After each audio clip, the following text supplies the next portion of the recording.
ትጥቅ ያልፈቱ የትግራይ ኃይሎች የደቀኑት ስጋት። ሰላም እንደሙላችኋል ክብራትና ክብራን የተፎክስ ቤተሰቦች፣ የዕለቱን ዜና ይዤ ቀርብ ያለው። ለቻናላችን አዲስ ከሆናችሁ ቪዲዮአችን ላይክ፣ ቻናላችን ሰብስክራይብ በማድረግ አብራችሁን ሁኑ።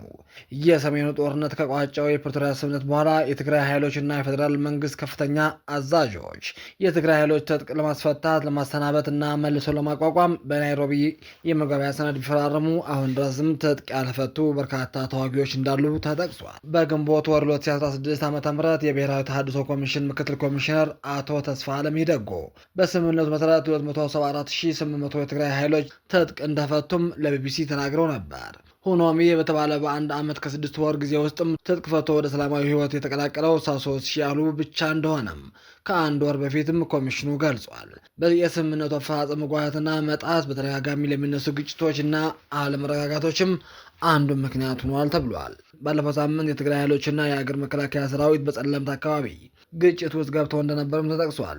የትግራይና የአማራ ክልሎች የሚወዛገቡበት ጸለምት የሚገኙ ሜዳ ጉሻ፣ ማንጭራና ሌሎች ስፍራዎች በከባድ መሳሪያ የታጀበ ውጊያ መታየቱም ሪፖርቶች አመላክተዋል። አሁንም ሌላ ዙር ግጭት ሊያስከስት ይችላል የሚል ስጋት በነዋሪዎች ዘንድም ነግሷል። በኢትዮጵያ የአሜሪካ አምባሳደር ኤርቪን ማሲንጋ ሐሙስ ጥር 28 በኤምባሲ ማህበራዊ ድረገጽ ላይ ባጋሩ ጽሑፍ ባለፈው ሳምንት በሰሜን ኢትዮጵያ ያጋጠሙ ክስተቶች ለመጥቀስ ሰላምና መረጋጋት ለማምጣት ቁርጠኝነት እንደሚያስፈልግም አስታውሰዋል።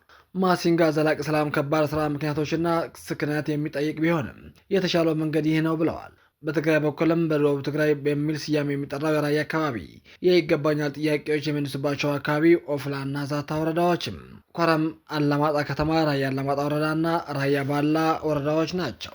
የፌዴራል መንግስት አወዛጋቢ ቦታዎች በዘላቂነት ለመፍታት በህገ መንግስቱ መሰረት ህዝበ ውሳኔ እንዲደረግ ከሁለቱ ክልሎች ጋር የመግባባት ላይ ተደርሶ እንደነበር ከዚህ ቀደም መግለጹ የሚታወስ ሲሆን እነዚህ አካባቢዎችም ህዝቡ የሚመርጠው አስተዳደር እንደሚተዳደሩ ተደጋጋሚ ተገልጿል። ጠቅላይ ሚኒስትር ዶክተር አብይ አህመድ ጥር 26 ቀን በህዝብ ተወካዮች ውስጥ በሰጡት ማብራሪያ በወቅቱ አወዛጋቢ የሆኑ አካባቢዎች ጉዳይ አንስተዋል። በዚህ ማብራሪያቸው ወልቃይት ብቻ በስም በመጥቀስ ያነሱ ሲሆን ውዝግብ በህዝቦች ውሳኔ እንዲፈቱ የፌዴራል መንግስት ፍላጎት እንደሆነም አጽንኦት ሰጥተዋል። በትግራይና በአማራ ክልል ይገባኛል ጥያቄ ከሚነሱባቸው አካባቢዎች አንዱ የሆነው የራያ አካባቢ ነዋሪዎች በጊዜው የሚለዋወጥ አስተዳደርና የሚከሰት ግጭት ምክንያት ሰላማዊና የተረጋጋ ህይወት ከራቃቸው 4 ዓመታትም ተቆጥረዋል።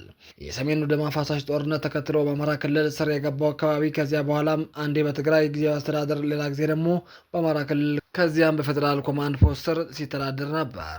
በዚህ ምክንያትም የትራንስፖርት፣ የትምህርትና ሌሎች መሰረታዊ እና ማህበራዊ አገልግሎቶችም ወጥነት በሌለውና በተቋረጠ መልኩ ሲሰጡ ቆይተዋል። ባለፈው ሳምንት ጥር 22 በአካባቢ ተሰማርቶ የጸጥታ ሁኔታ ሲያስከበር የነበረው መከላከያ ሰራዊትና የፌዴራል ፖሊስ ለቆ ከወጣ በኋላ አካባቢው በሰሜን ጦርነት ወቅትም የፌዴራል መንግስት ጋር ሲዋጉ በነበረው የትግራይ ኃይሎች ስር ገብተዋል። በዚህም በ10 ሺዎች የሚቆጠሩ በተለይም በአማራ ተወላጅ የሆኑ ነዋሪዎች ወደ አጎራባች አካባቢዎች መፈናቀላቸው ተፈናቃዮችና ባለስልጣናት ለቢቢሲ ተናግረዋል። የሰሜን ጦርነት ከተቀሰቀሰ በኋላ በተፈጠሩ ግጭቶችና አለመረጋጋቶች ምክንያት የአካባቢው ነዋሪዎች ከ4 ጊዜ በላይ ለመፈናቀል ተዳርገዋል። በሚያዝያ ወር 2016 ዓ.ም የትግራይ ታጣቂ ወደ ራያ አላማጣ አካባቢዎች ከገቡ በኋላ ከአካባቢው ሚሊሻ ጋር በተደረገው የተኩስ ልውውጦችም የአካባቢው ባለስልጣናት ጨምሮ በሺዎች የሚቆጠሩ ሰዎችም ተፈናቅለው ነበር።